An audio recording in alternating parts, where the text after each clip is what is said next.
Ya alhamdulillah guru kita sudah ada di tengah-tengah kita, di hadapan kita semua. Kita doakan semoga guru kita senantiasa diberikan kesehatan oleh Allah Subhanahu wa taala. Karena waktu kita memang sangat sempit sekali sampai menjelang nanti sholat Isya. Marilah sama-sama kita ikuti dan kita dengarkan daripada guru kita, insyaallah pada Al-Ustaz Abdul Hamid. Kepadanya kami persilakan. Sallu ala Nabi Muhammad sallallahu alaihi wasallam.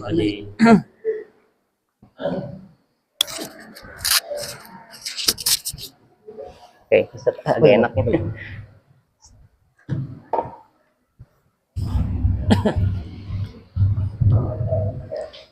Allah. Kita baca sholawat ya. Sallallahu Rabbuna ala nuril mubin Ahmadan Mustafa Sayyidil Mursalin. Sallallahu Rabbuna ala nuril mubin Ahmadan Mustafa Sayyidil Mursalin wa ala alihi wa sahbihi ajma'in wa ala alihi wa sahbihi ajma'in. Ya, kita awali tahsin Al-Fatihah. Insyaallah setiap pertemuan kita akan awali tahsin surah Al-Fatihah. A'udzu billahi minasy syaithanir rajim. A'udzu billahi minasy syaitanir rajim. Ya, boleh kalau mau pegang Quran. Alhamdulillah, bismillahirrahmanirrahim. Bismillahirrahmanirrahim. Alhamdulillahi Rabbil Alamin. Alhamdulillahi Rabbil Alamin. Hamzahnya dibuka lagi. A. Alhamdulillahi Rabbil Alamin. Alhamdulillahi Rabbil Alamin. Ar-Rahmanir Rahim. Ar-Rahmanir Rahim. Ya, ditipisin lagi. Hamzah, apalagi kalau ketemu huruf ro, huruf yang tafkhim tebal, maka hamzahnya harus dibaca tarkib tipis. Jadi akan kelihatan tipisnya a kalau dibuka. A, jangan o, a masih kurang. A di tengah lagi. Ar-Rahmanir Rahim. Ar-Rahmanir Rahim. Maliki yaumiddin. Maliki yaumiddin. Len, perhatikan len, yau harus monyong. Yau sempurna, monyongnya yau jangan setengah-setengah. Yau, benar-benar monyong ke depan. Yau. Maliki yaumiddin. مالك يوم الدين إياك نعبد وإياك نستعين إياك نعبد وإياك نستعين. Ya, di sini tiga yang perlu diperhatikan. Hamzahnya benar-benar bunyinya i, lurus dengan i, beda ya. I, nah, jadi lurus i, benar-benar i-nya tuh sempurna. Kemudian ya-nya tasdid, harus benar-benar tekan. Iya ditekan. Nah, jangan sampai iya. Nah, kalau nggak ditekan, nanti maknanya berbeda. Nah, kalau iya kan kepada engkau ya Allah kami menyembah, tapi kalau iya kan kurang tekan iya-nya kepada engkau matahari, jadi maknanya lain. Kalau nggak ditekan iya-nya, maknanya jadi matahari. Kepada engkau matahari kami menyembah. Iyyaka na'budu wa iyyaka nasta'in. Iyyaka na'budu wa iyyaka nasta'in. Ya, satu lagi sin. Sin perlu diperhatikan, kalau dia sukun usahakan bibirnya tarik ke belakang. Nas. Sempurna tarik ke belakang. Nasta'in. Ya, kalau nas itu jadi sok. Hati-hati. Kalau nas itu sok, cuman sok yang tidak terlalu tebal. Tapi kalau sin harus ke belakang. Nanti akan mirip sok kalau nggak ditarik ke belakang. Nas. Coba. Nas. Iya. Iyyaka na'budu wa iyyaka nasta'in. Iyyaka na'budu wa iyyaka nasta'in. Nah itu perhatikan. Jangan sampai ihdinas siratal belakang mus, apalagi ketika ucap mim paling gampang mus jadi sod. Kalau mus pastikan ke belakang. Ta tipis, tebal, tebal. Jangan ki, itu kaf. Kalau ki kaf, kalau kaf tebal. Tapi jangan seperti guru kita dahulu. Ada yang ucap off-nya sampai di kerongkongan, itu terlalu dalam, itu terlalu dalam. Ini di luar, cuma tebas, gitu aja. Kalau kaf tipis, ki itu kaf. Kalau off, tebal. Ihdinas siratal mustaqim. Ihdinas siratal mustaqim. Siratal ladzina an'amta 'alaihim. Siratal ladzina an'amta 'alaihim. Inya ada ya sukunnya benar-benar jelas. Alai beda. Alaihim. Alaihim. Lagi. Alaihim. Pokoknya bunyinya jelas i. Alai.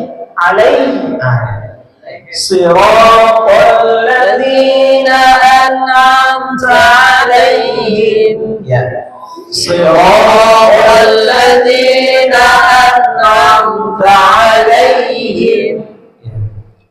Sama, jangan goi.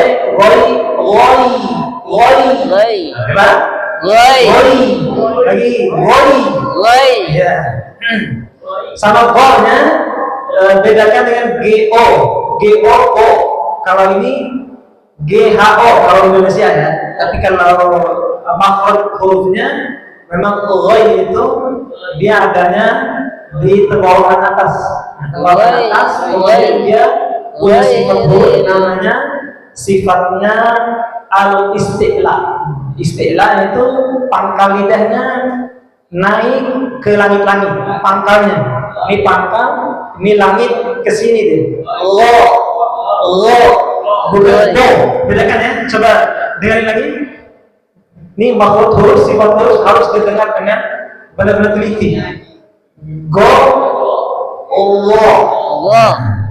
Go, salah. Yang betul, Allah. Ya, gitu. Apalagi ga, G-A, ga. Oh, parah lagi tuh, patah. Gairi, itu salah betul. Go saja salah, goi itu salah. Ghairil maut.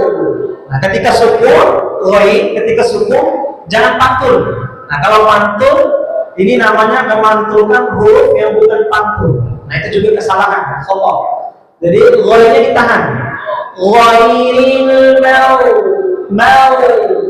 Jangan maut. Nah, itu salah. Mad salah. Mau kembalikan ke makhrajnya.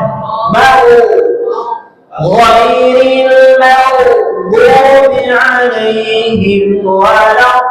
Perhatikan, ya kembali ke orang salah. Walau jangan wala. Nah, itu bukan. Jangan walau. Nah, itu kecepatan. Jangan terlalu cepat, tapi jangan dipengaruhi oleh huruf qaf, karena qaf itu istilah, kedua itu ba, yang berikutnya istitolah. Qaf ini sifatnya paling termasuk banyak, ada 6 sifatnya. Nah, itu hati-hati bisa menjadi huruf yang tarkik, lam tarkik, huruf tipis.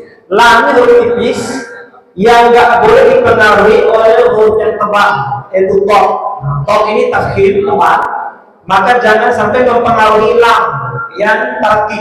Nah, maka harus benar-benar jelas. Wala, jangan walau. Itu saya sering dengar. Kalau imam yang baca walau itu sering. Jadi saya bukan hanya sekedar menyebut. Ini udah salah fatal. Mentebalkan lam yang tipis. Jadi lam itu harus tipis, tarkik. Dalam matan jazari kita belum baca matan jazari ini baru Hidayatul Mustafid. Tapi di atasnya ini ada kitab matan jazari, itu kitab yang bahas khusus banyak sekali yang Imam Muhammad Al-Jazari membahas, yaitu tentang bagaimana menipiskan huruf lam yang kebanyakan orang membaca lam itu tebal.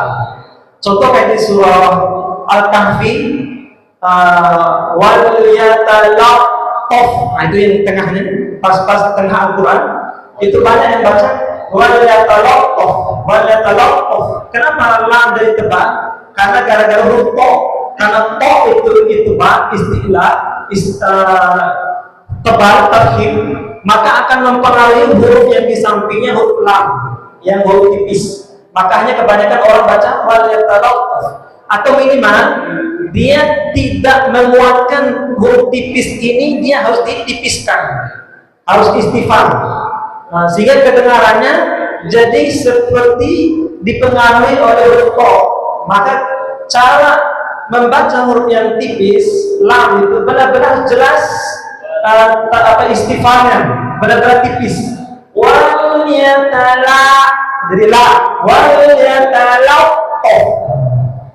Sama yang saya baca tadi di waktu surat Al-Bayyinah.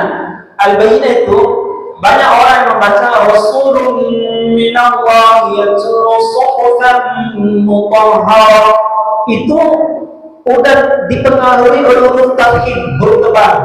Karena tohhar tebal, kemudian ro tebal, di tengahnya huruf h. Nah, di tengah huruf h ini bisa menjadi mempengaruhi huruf samping-sampingnya. Huruf to sampingnya dengan ro, maka bisa jadi h-nya minimal, tidak terlalu tipis, padahal haknya dia harus tipis, harus istifham, sehingga kebenaran bacaan kita tohhar, lebih parah lagi, tohhar, itu lebih parah lagi. Yang tohhar aja salah, maka yang betul adalah haknya harus benar dibuka. Rasulun min minallahi yatlu suhufan mutahhar. Langsung dibuka. Mutahhar. Nah, baru dia. Mutahhar. Wal yatalaqaf. Jangan wal yatalaqaf. Itu sama. Wal yatalaqaf dibuka. Sama. Ghairil maghdubi 'alaihim wala. Langsung buka. Walau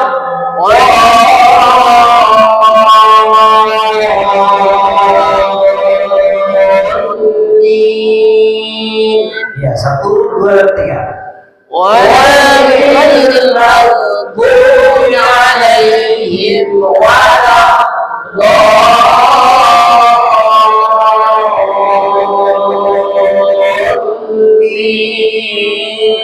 Amin. Doknya harus panjang 6 harokat 3 alif karena namanya mad lazim. Mad lazim musaqqal kimi adalah mad yang wajib dibaca 6 ketukan atau 6 harokat atau 3 alif. Jangan sampai kurang. Yang kurang yang boleh itu mad wajib mutasil 4 atau 5 atau mad jaiz 4 atau 5 atau 2. Tapi kalau mad lazim musaqqal kimi, apa ciri mad lazim musaqqal kimi? Cirinya mad tabi'i. Mad tabi'i itu adalah alif sebelumnya fathah, ya sukun sebelumnya kasrah, waw sukun sebelumnya dhamma. Ini 3 ciri mad tabi'i. Kemudian bertemu dengan sukun yang diidghamkan atau bertemu dengan tasydid. Nah, do itu mad tabi'i. Kemudian ketemu lam tasydid, nah itu namanya mad lazim musaqqal kimi. Ini harus dibaca wajib 6 harokat, nggak boleh kurang. Paling yang membedakan antara bacaan seseorang menurut murattibu tilawatul Quran, yaitu tingkatan-tingkatan membaca Al-Quran. Ada orang yang bacanya hadar, cepat. Kemudian ada orang yang bacanya tadwil, sedang, tidak terlalu cepat. Ada orang yang bacanya tartil, berarti lambat, tidak terlalu cepat, tidak terlalu lambat. Kemudian ada orang baca tahqiq. Tahqiq itu adalah bacaan yang paling lambat. Nah, yang paling lambat ini biasanya seperti seorang guru yang mentahsin kita. Nah, itu bacaannya biasanya pakai tahqiq, lambat. Nah, tartil biasa kita baca dalam sholat. Kalau tadwil biasa kita baca ketika tarawih. Nah, kalau tarawih agak kurang nyaman jemaah kalau kita baca lambat tartil. Lebih enak baca tadwil. Nah, alhamdulillah saya pengalaman imam di manusia 15 tahun. Jadi bacanya kita menyesuaikan keadaan. Jadi biar orang nyaman melihatkan bacaan kita, maka kita sesuaikan kondisi keadaan. Subuh itu bagus baca tadwil. Kemudian tarawih itu bagus karena subuh kita disunahkan baca panjang surahnya. Kalau maghrib pendek, disunahkan di dalam kitab Umdatus Shalih mazhab Syafi'iyah. Kita sunahkan maghrib itu membaca surah yang pendek dari Wadduha sampai An-Nas. Maksudnya bukan semuanya, 2 surah yang pertama lebih panjang daripada yang kedua atau sama-sama panjang. Tapi dari yang kategorinya qisarul mufassal di dalam kitab Umdatus Shalih kita fikih, disunahkan kita membaca surah ketika dari imam sholat maghrib, yaitu antara surah dari Wadduha sampai An-Nas. Tapi berurutan. Saya tadi Al-Bayyinah, Az-Zalzalah. Jangan loncat. Kalau loncat ke depan 2-3 surah turun jadi maqbul. Dari afdal itu berurutan Wadduha, Alam Nashrah, At-Tin. Itu yang disunahkan. Jadi berurutan karena masih ada rangkaian cerita antara surah yang ini dengan surah yang ini. Kalau loncat bukan makruh, bukan haram, tapi maqbul, kurang afdal. Lebih afdal berurutan ketika kita membaca surah untuk imam. Kalau loncat maqbul. Yang makruh dari belakang ke depan. Ada orang baca, saya sering dengar imam kita di sini, hatta yang mungkin udah jadi ustaz, mungkin belum mengaji fikih secara detail atau juga belum mengaji hadis secara detail. Jadi usahakan kalau baca surah jadi imam berurutan yang yang pertama lebih panjang daripada yang kedua, minimal sama-sama panjang. Jatuh ada yang menyebutnya makruh, bahkan ada yang menyebut makruh kalau yang keduanya lebih panjang daripada yang pertama. Jadi usahakan pertama lebih panjang dari kedua atau sama-sama panjang, itu minimal. Kalau loncat makruh, kalau balik namanya apa? Makruh. Bayangin tuh kalau imam nggak ngerti fikih, dia hanya modal bagus bacaan, bagus suara, tapi fikihnya kurang. Nauzubillah saja. Banyak kita berjamaah terlibat dengan perkara-perkara makruh dalam sholat. Padahal kita kepengen sholat kita lebih afdal, sholat kita lebih banyak dapat pahala kebaikan. Kenapa? Karena kita mengerti sunnah ketika membaca surah dalam sholat. Jangan dibalik. Saya tanya ke jemaah, apakah cuma saya yang mendengar atau jemaah juga? Pernah dengar imam yang baca dari belakang ke depan? Ada atau enggak? Ada. Berarti saya tidak bohong ya. Ada. Jadi dia baca Al-Haqqu bil Takasur misalnya. Rakaat yang kedua lari ke wati. Lari ke depan wati. Itu makruh. Saya boleh tahu ilmunya. Kalau ada yang baca begitu, nanti boleh ditegur atau diingatkan. Tapi jangan yang kasar. Udah ada panduannya, ada arahannya dari para alim ulama, itu ada di dalam kitab Umdatus Shalih. Tapi itu mazhab Syafi'iyah ya. Kalau mazhab yang lain, no comment, saya nggak mengatakan lebih daripada itu. Tapi kalau khususnya kita mazhab Syafi'iyah yang ada di dalam kitab Umdatus Shalih, bahwa sholat maghrib kita baca nama kumpulan surahnya yaitu Qisarul Mufassal, yaitu surat-surat pendek dari Wadduha sampai An-Nas. Jadi mentang-mentang nggak hafiz Quran, karena mentang hafiz Quran baca di tengah-tengah surah, di surat misalnya surat Toha misalnya, atau surat Kahfi misalnya, atau surat Maryam misalnya, tapi bacanya cuma 5 ayat atau bacanya cuma setengah muka atau satu muka, itu udah jatuhnya mafdul, bahkan sebagian ulama menyebutnya makruh. Kenapa? Karena ada rangkaian cerita yang kita potong. Kalau seandainya nggak satu surah utuh, kalau kita ambil tengah-tengah surah atau di awal surah atau di akhir surah, karena ada yang kita potong itu, nah itulah yang menyebutkan sehingga mafdul ataupun makruh. Karena ada rangkaian cerita di dalam Al-Quran yang kita potong. Ayo, enakan yang mana? Saya tanya nih, ini pakai logika.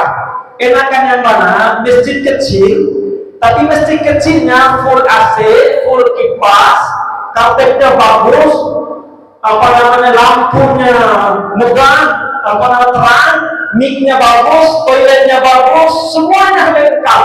Atau masjid besar, yang mana masjid besar itu nggak ada AC, nggak ada kipas, nggak ada karpet, nggak ada toilet, nggak ada mic-nya. Pilih mana? Yang kecil tapi lengkap. Nah itu logikanya. Pilihlah membaca surah kalau jadi imam yang lengkap, yang tamam.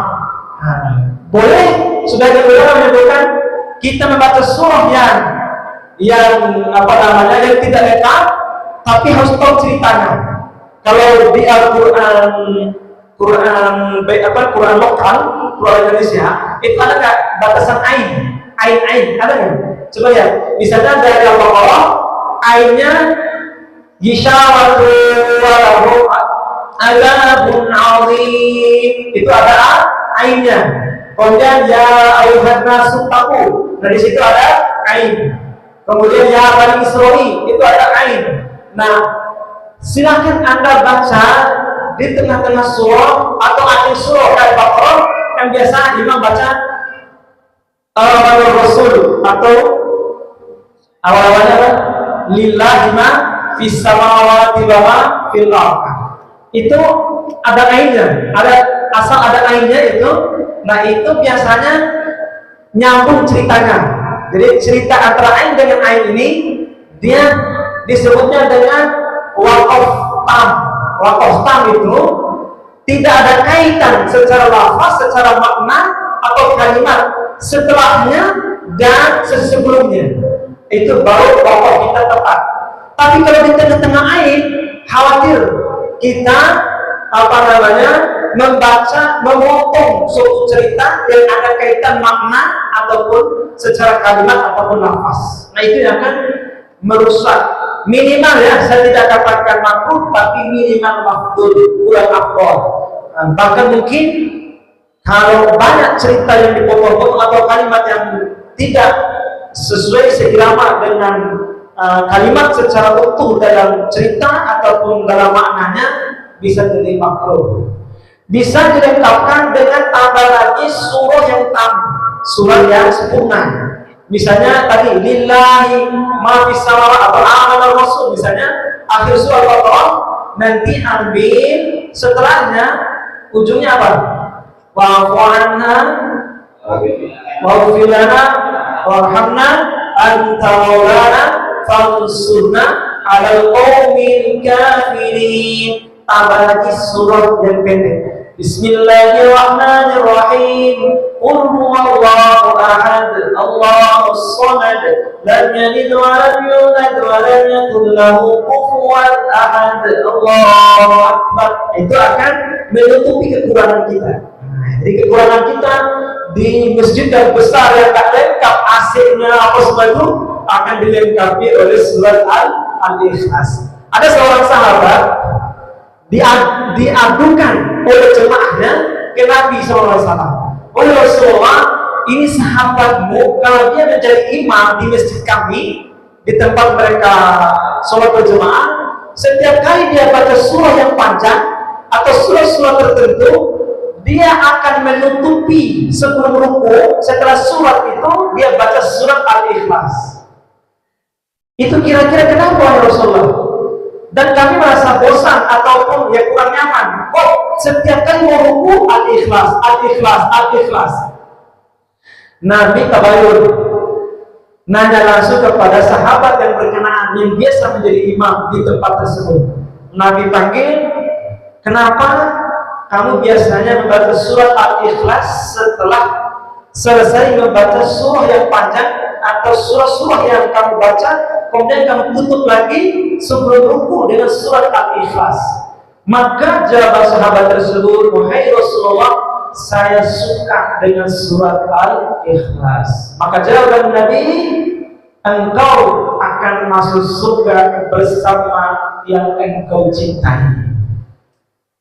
Cintanya sama surat Al-Ikhlas. Kita membaca surah Yasin malam Jumat, katanya kan bid'ah orang sama Yahudi. Apalagi di tahlilan, baca tahlil, baca Yasin. Bilang aja saya suka dengan surah Yasin. Saya suka tahlilan. Bilang aja begitu. Jadi memang kalau suka tahlilan nggak boleh. Suka surah Yasin nggak boleh. Nah, tanya begitu. Kalau dia bilang nggak boleh, kafir itu. Benar atau enggak? Iya kan logikanya begitu. Kalau dia bilang bid'ah, tahlilan, bid'ah boleh, bid'ah Islamiyah, bid'ah apa tadi baca Yasin pada Jumat atau waktu tahlilan. Loh, orang yang 50 tahun kafir setelah dia baca tahlil, la ilaha illallah, dia Islam. Lalu bagaimana logikanya? Kalau kita yang membaca tahlil malam Jumat, membaca tahlil ketika kita diulang ada orang yang kematian, mau hari pertama, kedua, ketiga, keempat, 7, lalu kita jadi kafir. Masuk logika. Kita baca tahlil 100 kali, lalu kafir. Masuk logika kan? Orang kafir baca tahlil masuk Islam. Orang Islam baca tahlil 100 kali, kafir. Masya Allah. Itu enggak benar. Maaf nih, keluar dari pembahasan tasbih. Jadi kita melanjutkan yaitu pembacaan surah ketika dalam sholat. Mudah-mudahan kita amanah, terutama imam-imam kita bisa mengamalkan sunnah Nabi ketika memimpin sholat. Yaitu maghribnya kisor mufassal dari Wadduha sampai An-Nas. Kemudian kalau Isya sunnah dari An-Naba sampai Al-Lail. Maknanya agak panjang sedikit pertengahan. Misalnya al-lail dengan wadduha, atau asyamsi dengan al-lail, dan sama berulang, atau sabihis dengan al-ghasyiyah, atau terlalu panjang suratnya bagi dua, misalnya al-syiqaq atau mutaffifin bagi dua, tapi tadi sempurnakan lagi dengan surat pendek biar lebih afdal bacaannya. Subuh lebih afdal kita membaca yaitu dari juz 26 Al-Hujurat, surah Al-Hujurat sampai surah Al-Mursalah. Nah itu biasanya hafiz Quran. Nah yang hafiz Quran insyaallah cocok. Ataupun kita yang bukan hafiz Quran, minimal hafiz juz 9, hafiz juz 30, insyaallah bisa mengamalkan surah yang kita baca yang paling afdal dalam sholat, yaitu maghribnya waktu Nas, insyaallah kita semuanya bisa. Tapi tetap ya utamakan tahsin, baguskan dulu bacaannya. Kemudian yang kedua, usahakan kita perdengarkan dengan guru. Jangan sampai kita menjadi imam tapi surah-surah tersebut belum pernah kita dengarkan kepada guru kita.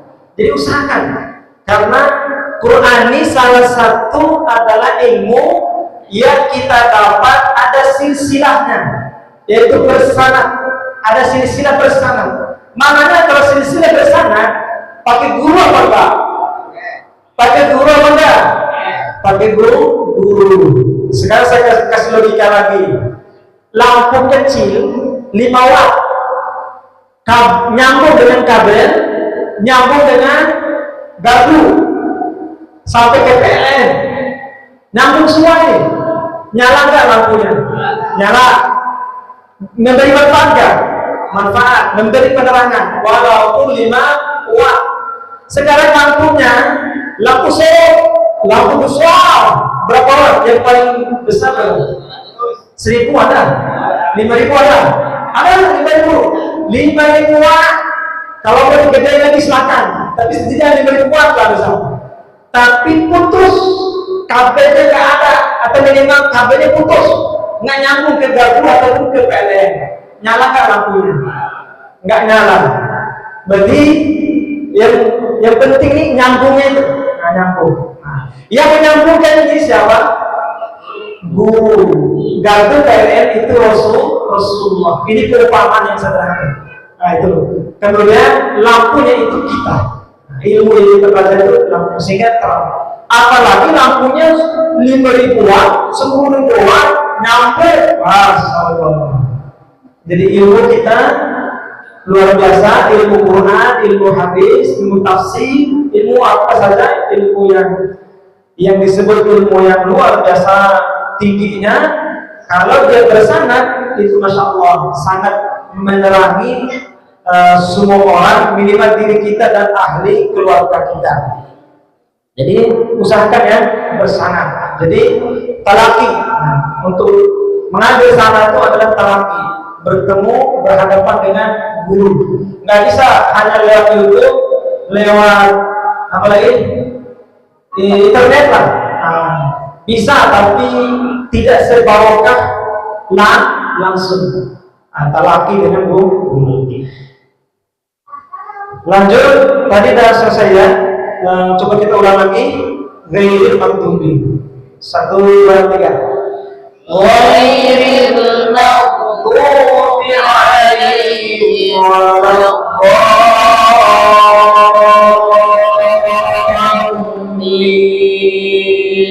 Nah, usahakan 6 ya, dan halakan. Tadi tingkatan baca Al-Quran bisa yang hadar cepat, tadwin sedang, kemudian tartil lambat, kemudian tahqiq paling lambat. Berarti waladdallin itu tergantung bacaan kita. Kalau bacanya cepat, berarti ketukan cepat. Ghairil maghdubi alaihim waladdallin. Tetap 6, cuma ketukannya cepat. Nah, karena baca kita tadwin. Kalau ada ghairil maghdubi alaihim waladdallin. Jangan sampai sebagian imam apalagi tarawih saking kepengen cepat bacanya ghairil maghdubi alaihim waladdallin. Itu enggak benar itu. Jadi karena ingin cepat. Enggak. cepat itu tetap tertib. Jangan sampai cepat tapi nggak nggak cepat tapi tidak menjawab, tidak bertajwid, maksud gitu. Jadi kalau mau cepat tetap bertajwid.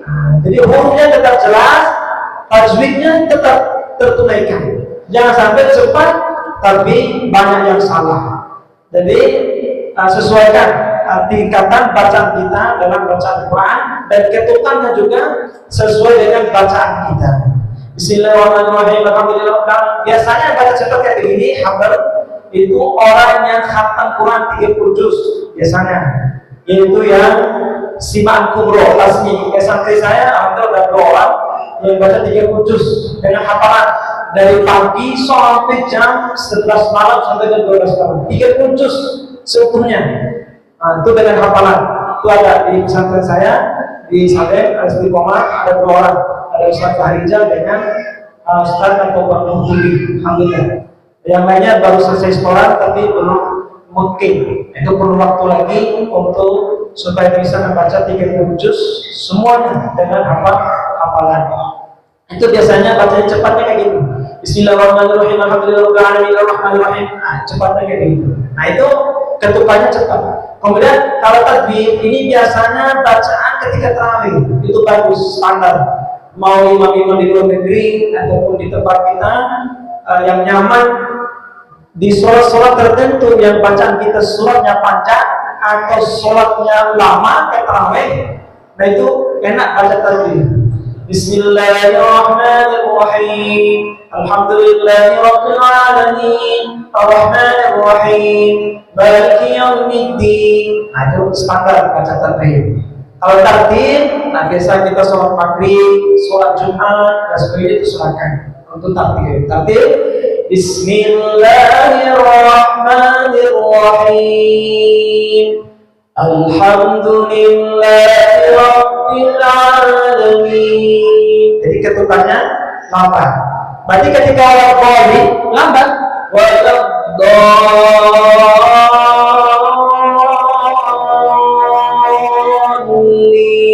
itu tertib. Kalau yang tertib, ghairil maghdubi 'alaihim waladdallin.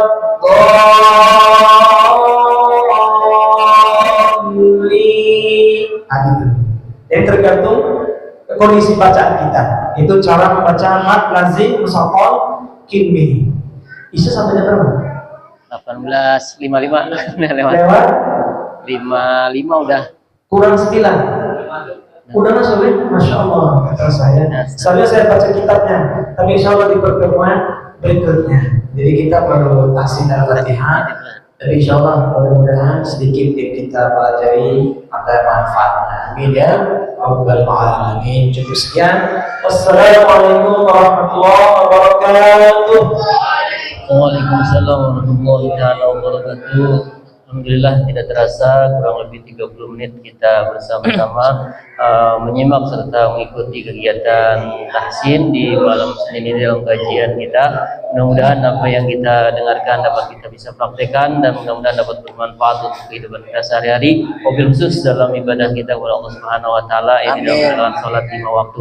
Dan kita doakan mudah-mudahan guru kita senantiasa diberikan kesehatan selalu, panjang umur dan berkah umur, dan kita semuanya istiqomah dalam melaksanakan kegiatan atau ibadah kepada Allah Subhanahu wa taala. Kita ketemu lagi insyaallah di malam Senin yang akan datang dengan materi-materi kajian-kajian yang berbeda insyaallah. Kita tutup dengan bacaan kafaratul majlis. Subhanallah bihamdika asyhadu an la ilaha illa anta astaghfiruka wa atubu ilaik. Terima kasih. Allahu muwaffiq ila aqwamit thoriq. Wassalamualaikum warahmatullahi wabarakatuh. Waalaikumsalam warahmatullahi wabarakatuh. Cepatnya terasa.